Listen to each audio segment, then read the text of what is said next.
अस्सलामुअलैकुम वरहमतुल्लाहि वबरकातुहू। नाज़रीन, उम्मीद करता हूँ आप सब खैरियत और आफियत के साथ होंगे। आइए इंशाअल्लाह अज़्ज़वजल आज की इस वीडियो में उर्दू का पाठ नंबर 87 इंशाअल्लाह अज़्ज़वजल पढ़ेंगे। नमाज के अहकाम किताब का बाब पहला, वज़ू का तरीका, उसका इंशाअल्लाह अज़्ज़वजल स्टार्ट हो चुका है, मतलब उसको शुरू कर दिया गया है। ठीक है, पहले ही मतलब के पेज नंबर 1 से 81 पार्ट से और 87वां ये पार्ट है। इंशाअल्लाह अज़्ज़वजल आज का जो हमारा सबक है वो है वज़ू के मुस्तहब्बात। ठीक है, 29 मुस्तहब्बात है। तो आइए इंशाअल्लाह थोड़ी स्पीड की जाएगी यार, चूँकि बहुत ज़्यादा मतलब कि लंबी वीडियो ना हो जाए, इसकी वजह से 29 मुस्तहब्बात को आज के 87 इस पार्ट में मुकम्मल पढ़ने की कोशिश करते हैं। तो चलिए चलते हैं किताब की तरफ और आज के इस सबक को मुकम्मल करने की कोशिश करते हैं। तो आइए यहाँ से इंशाअल्लाह अज़्ज़वजल शुरू करते हैं। या रसूल अल्लाह, तेरे दर की, है ना, तेरे दर की फ़ज़ाओं को सलाम। देखिए ये फ़ा है, फिर ये ज़ोद वाव हमज़ा, फ़ज़ाओं को सलाम, यानी ये आप गिन लीजिए। ठीक है, कितने हुरूफ हैं? तो 29 हुरूफ हो रही है पूरे मिला के हुरूफ, यानी या अलग है, अलीफ रो सीन वाव लाम इस तरह। तो इसके 29, देखिए अलिफ नून ते या सीन अलिफ 29 है ना, अलिफ पर पेश भी हमज़ा पढ़ेंगे ना इसको। तो 29 हुरूफ की निस्बत से वज़ू के 29, देखिए 29 मुस्तहब्बात। मुस्तहब्बात, मुस्तहब कहते हैं, इसकी जमा है मुस्तहब्बात। मुस्तहब वो अम्र, वो काम है कि जिसका करना न करना यकसा हो, यानी जिसको करना ना करना बराबर हो। जैसे करेंगे तो सवाब मिलेगा, अगर नहीं करेंगे तो मतलब कि कोई गुनाह नहीं मिलेगा। अच्छी बात है इस पर अमल करना। तो ये वज़ू के 29 मुस्तहब्बात को पढ़ते हैं। तो आप देख सकते हैं यहाँ पर 1 नंबर क़िबला, क़िबला रू है ना, यानी किबले की तरफ। और 2, अब इस तरह मैं नंबर नहीं बोलूँगा हर बार, आप उर्दू पर तवज्जो दीजिए। ठीक है, नंबर को याद रखना कोई इतना ज़रूरी नहीं है। क़िबला रू, ऊंची जगह बैठना, है ना, ये अलग है, मतलब ऊंची जगह, फिर खड़े हो रहा नहीं, बैठना मुस्तहब है ये। पानी बहाते वक्त आज़ा पर हाथ फेरना। इत्मीनान, देखिए तो से आएगा ना, इत्मीनान से वज़ू करना। आज़ाए वज़ू, आज़ाए वज़ू यानी वज़ू के आज़ा, जिन हिस्सों पर वज़ू, मतलब कि वज़ू में जो शरीर के हिस्से धोए जाते हैं उनको आज़ाए वज़ू कहते हैं। जैसे चेहरा, हाथ, पैर। आज़ाए वज़ू पर पहले, है ना, पहले पानी चुपड़ लेना, यानी चुपड़ लेना यानी तेल की तरह मल लेना, खुसूसन सर्दियों में। वज़ू करने में बगैर ज़रूरत किसी से मदद न लेना। तवज्जो रखिए ना, ये सब क्या है, मुस्तहब्बात है। सीधे हाथ से कुल्ली करना। सीधे, देखिए सीधे किस तरह लिखा, आप देख लीजिए, सीधे हाथ से नाक में पानी चढ़ाना। 10, उल्टे हाथ से नाक साफ करना, उल्टे हाथ से, है ना। उल्टे हाथ की छुंगलियाँ नाक में डालना। ठीक है, उंगलियों की पुष्ट से गर्दन की पुष्ट का मसाह करना। अब आप सोच रहे होंगे कि उंगलियों की पुष्ट, उंगलियों की पुष्ट यानी उंगलियों का पिछला हिस्सा, पुष्ट को पीछे का हिस्सा कहा जाता है। जैसे हमारी पीठ है उसको पुष्ट कहते हैं, तो उंगलियों की पीठ यानी उसकी पुष्ट से गर्दन की पुष्ट, तो हमारा जो गर्दन है, मतलब गर्दन है हमारी, तो आगे का हिस्सा जो है वो दाढ़ी वाला हिस्सा है, जहाँ दाढ़ी, और पीछे यानी कि पुष्ट है। ठीक है, मसाह करना ये भी मुस्तहब है। कानों का मसाह करते वक्त भीगी, है ना, बे और हाँ मिलकर ये ब बन जाता है, भीगी हुई छुगलियाँ कानों के सुराखों में दाखिल करना, जैसा कि हम इसको इस पर अमल करते हैं वज़ू के दौरान। अंगूठी, देखिए अलिफ नून और गाफ आएगा यहाँ पर, और लास्ट में ये ठी। अंगूठी को हरकत देना जबकि ढीली हो और ये यकीन हो कि इसके नीचे पानी बह गया है। अगर सख्त हो तो हरकत देकर अंगूठी के नीचे पानी बहाना फ़र्ज है। ठीक है। 15 माज़ूर शरई। देखिए माज़ूर, अब ये कसरा है, ज़ेर है इसके नीचे, शरई यानी शरीअत ने जिसको माज़ूर कहा है। इसके तफसीली अहकाम इसी किताब के सफ़ा 42 42 ता 45 पर मुलाहज़ा फरमा लीजिए। इंशाल्लाह आएगा हमारा आगे के इस पार्ट में। ठीक है। न हो यानी माज़ूर शरई न हो तो नमाज का वक्त शुरू होने से पहले ही वज़ू कर लेना मुस्तहब, अच्छी बात है।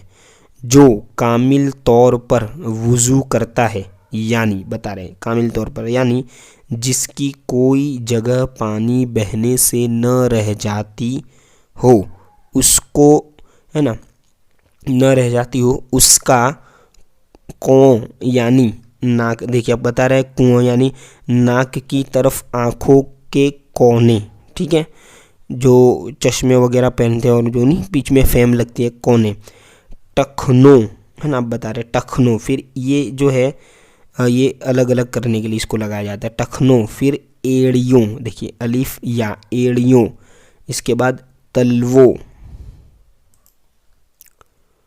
तलवो, है ना। इसके बाद है कूंचो, यानी क्या बता रहा है, कूंचो यानी एड़ियों के ऊपर मोटे पट्टे, है ना। गाइयो, देखिए गाइयो, अब वो गाइयो किसे कहते हैं, वैसे गाय होगा लेकिन ये जमा है ना। तो उंगलियों के दरमियान वाली जगह, उंगलियों के बीच में जो जगह होती है ना, उसको गाय कहते हैं। और ठीक है, और कोहनियों का खुसूसियत के साथ, ये जितने उज़्व ज़िक्र किए उनको खुसूसियत के साथ ख्याल रखना, यानी बाज़ औक़ात ये हिस्से धोने से और धुलने से और उन पर पानी बहने से मतलब कि रह जाता है, तो हमें ख्याल रखना है। ख्याल रखना और बेख्याली करने वालों के लिए तो, है ना, फ़र्ज़ है कि इन जगहों का ख़ास ख्याल रखे। ठीक है, ख़ास ख्याल रखना चाहिए इन जगहों का, कि अक्सर देखा गया है कि ये जगहें खुश्क रह जाती है और ये बेख्याली का, है ना, बेख्याली ही का नतीजा है। ऐसी बेख्याली हराम है और ख्याल रखना फ़र्ज़, तवज्जो रखनी चाहिए। वज़ू का लोटा उल्टी तरफ रखिए। ठीक है, अभी तो ज़्यादातर लोटे से, लेकिन अभी भी है जो लोग वज़ू से मतलब कि लोटे से वज़ू करते हैं वज़ू करते वक्त, तो ये मुस्तहब है ना उल्टी तरफ रखना। अगर तश्त या पतीली, ठीक है, जो वज़ू के लिए बर्तन होता है जिसमें पानी लिया जाता है वगैरह से वज़ू करे तो सीधी जानिब रखिए, है ना। लोटा हो तो उल्टी जानिब और इसके अलावा ये बर्तन हो पतीली या तश्त तो उसको सीधी जानिब, ये मुस्तहब है। 18 चेहरा धोते वक्त पेशानी पर इस तरह फैलाकर पानी डालना कि ऊपर का कुछ हिस्सा भी, है ना, कुछ हिस्सा भी धुल जाए, यानी बालों का जो हिस्सा है, सर शुरू होता है ना जहाँ से। इसी तरह आगे 19 चेहरे और हाथ पाँव की रोशनी वसी करना। रोशनी वसी करना क्या मतलब बता रहा है कि यानी जितनी जगह पानी बहाना फ़र्ज़ है उसके अतराफ़ में कुछ बढ़ाना, मसलन हाथ कोहनी से ऊपर आधे बाजू तक और पाँव टखनों से ऊपर आधी पिंडली तक धोना। ठीक है, ये मुस्तहब है। इसी तरह आगे दोनों हाथों से मुंह धोना, है ना। 22 हाथ पाँव धोने में उंगलियों से शुरू करना। ठीक है, वज़ू में जो हाथ पाँव धोने का जो स्टेप है उसको इसी तरह उंगलियों से शुरू करना है ना। देखिए अब आगे 23 हर उज़्व धोने के बाद उस पर हाथ फेर कर बूंदे, है ना, बूंद इस तरह आएगा और या और गुन्ना, तो बूंदे टपका देना ताकि बदन या कपड़े पर न टपकें, है ना। अब आगे बता रहे हैं खुसूसन, है ना, खुसूसन जब के मस्जिद में जाना हो के फर्शे मस्जिद पर, यानी मस्जिद की फर्श पर वुज़ू के पानी के कतरे गिराना मकरूह तहरीमी है, गुनाह का काम है ना, इससे बचना चाहिए। 12 जो नंबर है वो, हर उज़्व के धोते वक्त और मसह करते वक्त नियत वुज़ू, यानी वुज़ू की नियत का हाजिर रहना कि मैं वुज़ू कर रहा हूँ, ठीक है। इब्तिदा में बिस्मिल्लाह के साथ साथ दुरूद शरीफ और कलमा-ए शहादत पढ़ लेना, ये भी मुस्तहब है, ठीक है। आज़ाए वुज़ू बिला ज़रूरत न पोंछे, है ना, पूछना जो पढ़ते हैं ना, पोंछे, अगर पूछना पे वाव नून और ये छ पूछना हो तब भी बिला ज़रूरत बिल्कुल खुश्क न करें, खुश्क यानी बिल्कुल सूखा ना दे, कुछ तरी बाकी रखे, कुछ मतलब के पानी की जो तरी रहती है, थोड़ा थोड़ा जो पानी गीला महसूस होता है उसको बाकी रखे के बरोज़े क़यामत नेकों के पलड़े में रखी जाएगी, यानी वही जो वुज़ू के कतरात का जो पानी है वुज़ू के बाद मतलब पूरा खुश्क न करे इसको, है ना। लेकिन कतरे नहीं टपकने चाहिए ना, क्योंकि मस्जिद में ज़्यादातर जाना रहता है वुज़ू करके, तो इस बात का ख्याल रखना। इसी तरह वुज़ू के बाद हाथ न झटकें, है ना, झटकना बोलते हैं ना, झटकें के शैतान का पंखा है। 28, ठीक है, हाँ, बादे वुज़ू, है ना, मियानी यानी पाजामा का वो हिस्सा जो पेशाब गाह के करीब होता है, मियानी पर पानी झिड़कना, ठीक है। और आगे 3, पानी झिड़कते वक्त मियानी को कुर्ते के दामन में छुपाए रखना मुनासिब है, नीज़ वुज़ू करते वक्त भी, बल्कि हर वक्त मियानी को कुर्ते के दामन या चादर वगैरह के ज़रिए छुपाए रखना ये हया के करीब है।